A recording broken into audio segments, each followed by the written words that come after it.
Hi everyone, my name's Heather Fiore. A little bit about myself is that I am married with four children, one boy and three girls. My two youngest girls are both deaf and have cochlear implants, which is a very innovative technology to help them hear.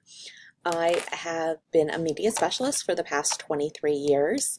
I have worked across the grade levels from elementary, middle, and now currently high school. I am currently at Vineland High School in Vineland, New Jersey. As you can see in the pictures, these are our two buildings. It's a large campus of over 3,000 students, approximately 259, I believe, teachers. So it's a fairly large district, or school, I should say. We are Title I. We have approximately 51, I believe it is, 51.5% Hispanic population, 18, I know there's a point in there, of African American, 2% Asian, multicultural other that they classify, I believe, was at 0.75, and approximately 27% white population. And like I said, we are Title I, which is a low income district. As far as my environment, this is my environment. I have been a media specialist my entire career, except for maybe 1 year when I first started off, because back then when you became a media specialist, you had to teach a year in the classroom. So I did half a year in the classroom and in the library. So I don't have a lot of experience with being in the classroom, but I deal with classrooms and I deal with the classroom teachers. I see a lot of various things that go on. But anyhow, back to this. This is my classroom that I deal with. It's fairly large. It's a big area to take on, and I have a lot of responsibilities. I will get on with that later on, but our innovation as far as technology and so forth. Students are very familiar with technology. I feel it keeps them engaged. It's what they know. It's what they're familiar with. I think it's what's going to prepare them for their future careers. You know, we have all the stuff about the 21st century skills and so forth, and that's just where we are in society today. We need technology in the classrooms, but with that technology, whether it be things like I have here, 3D printing, green screen, robotics, screen printing, doing STEM, which I do. I am one of the STEM people. Actually, I'm the only STEM person that does it as an activity as well as during the school day. But other people do incorporate STEM into their curriculum and their day-to-day jobs. So that's great. However, back to the technology end of it, if you don't have teachers that are well qualified in it, have the special training and skills to be innovative, then you're going to lack in your technology implementation. Technology is the major contributor nowadays to education, but you need those teachers to be the person that contributes it to their classes. If they don't have the skills, it causes a lot of implications for the classroom. You can't just say, here, go do this on the computer and expect the kids to know how. And I think that's the biggest fail in the education system when it comes to technology, is that they just think, oh, these kids are tech savvy, they can do it. Well, no, they don't have the skills. They don't have the skills, and I see it all the time when it comes to using technology for research and looking for resources. It's very difficult for them to maneuver sites to find proper information. So I really believe that we need teachers that are trained, have the professional development to align and model these skills when they're teaching.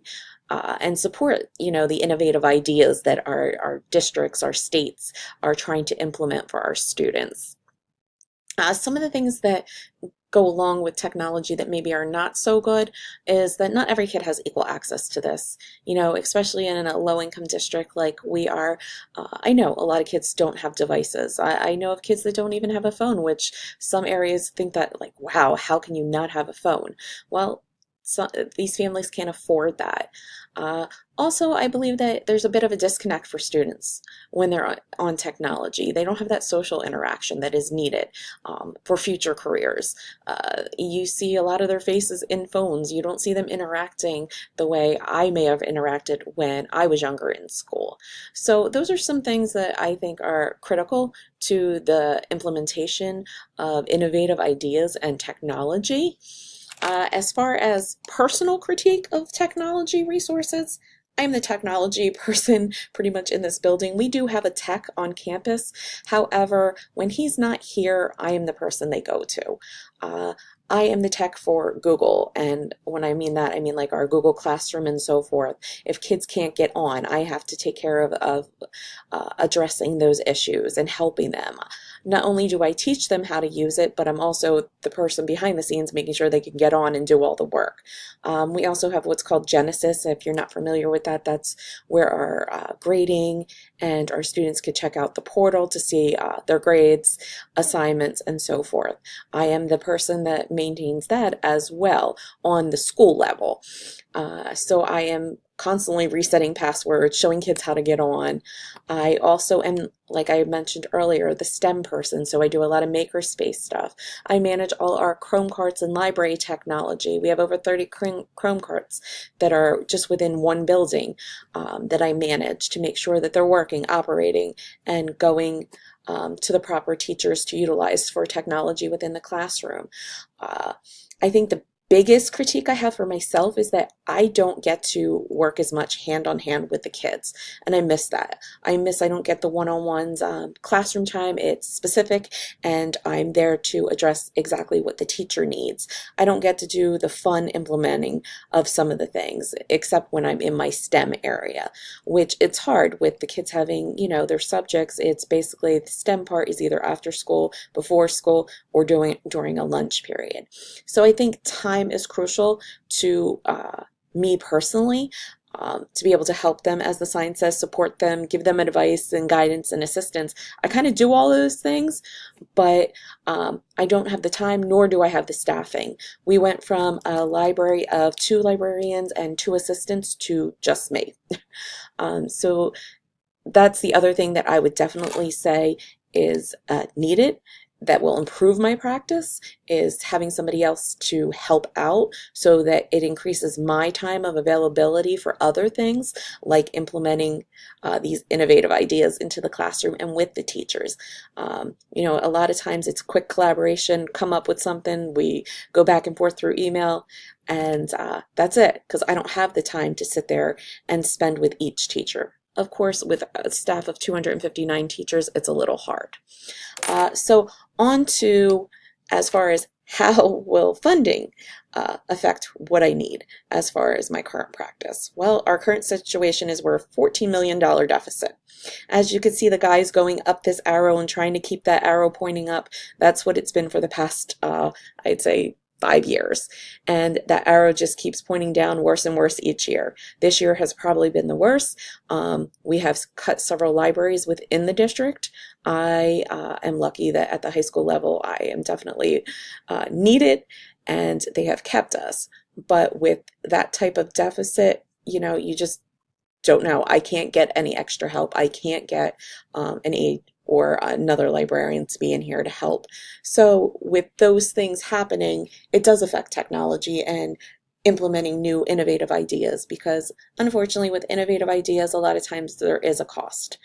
There are plenty of things that we try to implement that don't cost us a lot of money, but we have to be prepared that if we're implementing it, do we have the means to keep up with it for the future, like whether it be with the Chromebooks and so forth. We don't have a one-on-one technology where each child has a Chromebook or a MacBook or anything like that. And so with that said, a lot of kids don't have the technology means at home. And with that said, that means I have to be able to supply it and keep up with it. So yes, so that's where we stand as far as what my current practice is and what I would need help with, and our funding as far as even getting me to where I need to be. Thank you.